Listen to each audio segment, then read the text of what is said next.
जय हिंद मेरे प्यारे साथियों। आज हम बात करने वाले हैं एसएससी जीडी 2023 की जो भर्ती चल रही है।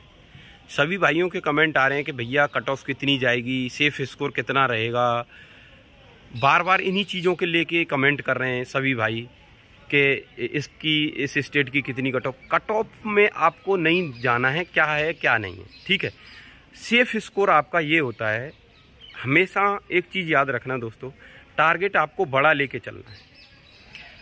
पिछली बार जो आपके स्टेट की कट ऑफ गई थी आप देख लेना, और अगर आपको कोई दिक्कत है तो मैं टेलीग्राम चैनल है मेरा, उस पर मैं आपका PDF डाल दूंगा पूरा, अपने अपने स्टेट की कट ऑफ देख लेना।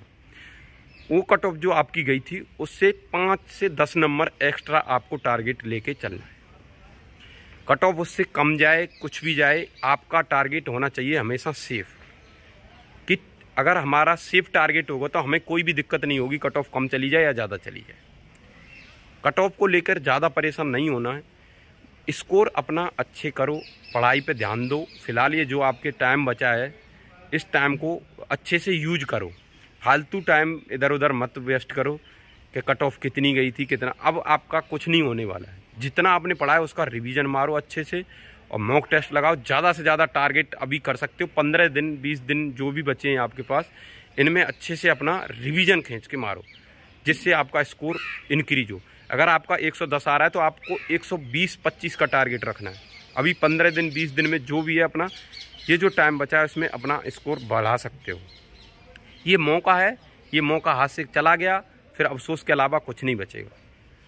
जब एग्ज़ाम में बैठोगे तो आप यही अफसोस करोगे कि थोड़ा और पढ़ लेता तो मेरा सिलेक्शन हो जाता और आराम से कोई दिक्कत नहीं होती।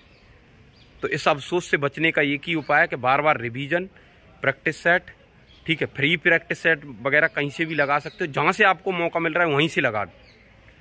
और रिवीजन अपने जो PDF वगैरह आपके पास हैं, नोट्स हैं हाथ के बने या किसी अपने चैनल से बनाए हैं, ठीक है, या फिर किसी बुक से कर रहे हैं, जहाँ से कर रहे हैं रिवीजन करो। लास्ट टाइम पे ये मत सोचो कट ऑफ कितनी जाएगी। अब जो कट ऑफ जाएगी वो जाएगी, क्योंकि सेफ स्कोर यही होता है दोस्तों का बड़ा टारगेट। हमारा सेफ स्कोर क्या होता है हमें पता है। पिछली बार हमारी कट ऑफ खुद की हमारी जो कट ऑफ गई थी वो 141 प्लस कुछ गई थी, ठीक है। तो टारगेट हमने भी तो बड़ा रखा था ना। टारगेट हमारा हाईएस्ट स्कोर 146 था, तो आपको भी बड़ा टारगेट रखना है, चाहे कट ऑफ कितनी भी चली जाए, क्या फिक्र है उससे। आपका तो सिलेक्शन होना है। जब अगर टारगेट आपने बड़ा किया है तो टारगेट हमेशा बड़ी करो। जो आपने फर्स्ट चॉइस डाली है उससे टारगेट करो। अगर आपने फर्स्ट चॉइस SSF डाली है, CSF डाली है, SSF डाली है या CSF डाली है, तो अगर उससे टारगेट करोगे बड़ी फोर्स को तो आपको जाहिर सी बात है कोई ना कोई तो मिलनी है। आप इतना तो स्कोर कर ही लोगे। और अगर आपने सोच लिया नहीं मुझे BSF टारगेट करना है और BSF के लिए 120 गई थी तो 120 ही टारगेट करना है, मुझे क्या मतलब है, तो ऐसे फिर सिलेक्शन नहीं होता दोस्तों। टारगेट हमेशा बड़ा होता है और आपको भी बड़ा ही रखना है टारगेट, तभी आपका सिलेक्शन हो पाएगा दोस्तों। फालतू का इधर उधर कुछ सोचना नहीं है, बस जितना हो सके पढ़ाई पे ध्यान दे लो। लास्ट टाइम है, लास्ट टाइम पे अपना अच्छे से कर लो आपका जो भी टाइम बचा है, क्योंकि आपका 20 फरवरी से एग्ज़ाम स्टार्ट हो जाएगा। जब भी आपका एग्ज़ाम हो उस दिन तक लगे रहना है।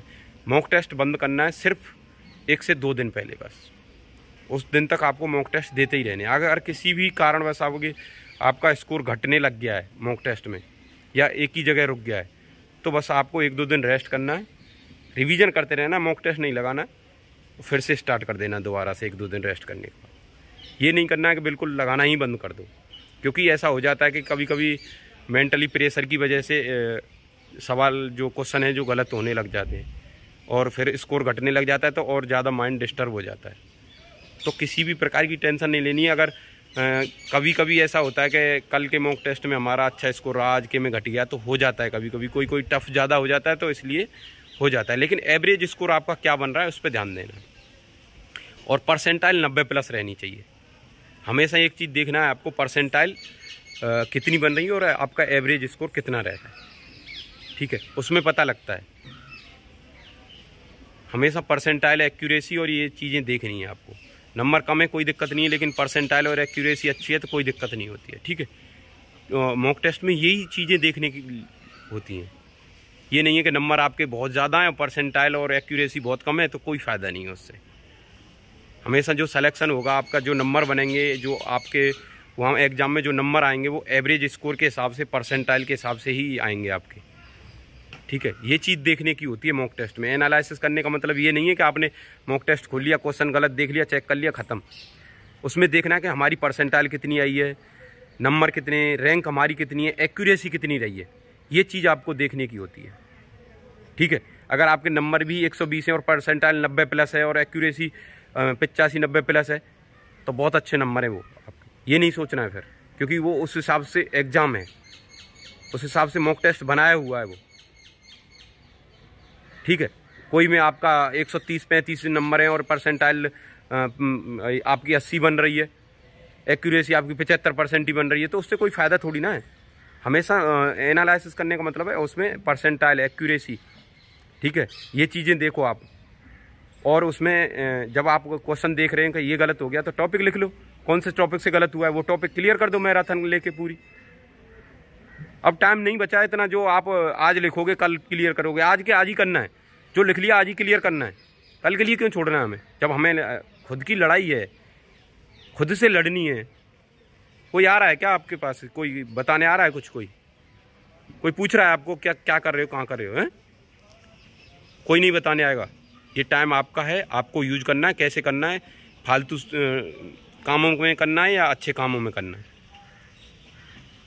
ठीक है, खुद की लाइफ है, बर्बाद करनी है या अच्छे से सेटल करनी है, कोई कुछ नहीं है। सबको खुशी होती है अगर आप बर्बाद हो जाओगे तो, और सबको दुख होगा जब आप सक्सेस हो जाओगे तो। अड़ोसी पड़ोसी ये जलने वाले होते हैं हमेशा, हर किसी का यही सीन है। तो आपको सक्सेस होना है दोस्तों, माता पिता का सपना है वो पूरा करना है, खुद का सपना है वर्दी का वो पूरा करना है। लड़ाई खुद से है, खुद को ही लड़नी है, कोई दूसरा नहीं आएगा। सॉल्यूशन खुद को ही निकालना है, पढ़ाई करनी है, इस बार सिलेक्शन लेना है, अपने अंदर की आग बुझने नहीं देना है दोस्तों। मैं यही कहूँगा बार बार, जोश, अपने अंदर जोश पैदा करो, मोटिवेशन, खुद को मोटिवेट रखो। आप खुद को अपने आप इतना मोटिवेट रखो कि किसी और की ज़रूरत ही ना पड़े आपको। हमेशा जब भी जगो उठो, यूनिफॉर्म दिखनी चाहिए आपको कि मुझे यूनिफॉर्म पहननी है, बस 2024 में मुझे सिलेक्शन लेना है। और सभी का सिलेक्शन होगा दोस्तों, मुझे पता है। मेरी यूट्यूब फैमिली बहुत अच्छे से मेहनत कर रही है और इसी तरह से करती रहेगी। और मैं भी आपके साथ दोस्तों हर टाइम, हर तरह से लास्ट तक इस भर्ती में लास्ट तक जुड़ा रहूँगा, हमेशा के लिए जुड़ा रहूँगा। आप कभी भी किसी भी टाइम आपका मैसेज, पर्सनल मैसेज हो, इंस्टाग्राम पर कर सकते हो, मैं लिंक डाल दूँगा डिस्क्रिप्शन में। ठीक है, आप मुझसे किसी भी प्रकार का कोई भी आपकी परेशानियाँ आप शेयर कर सकते हो दोस्तों। आपका सिलेक्शन होने के बाद भी अगर आप मुझसे बात करना चाहते हो, पर्सनल मैसेज करना चाहते हो, कर सकते हो। मैं आपके साथ लास्ट तक जुड़ा रहूँगा।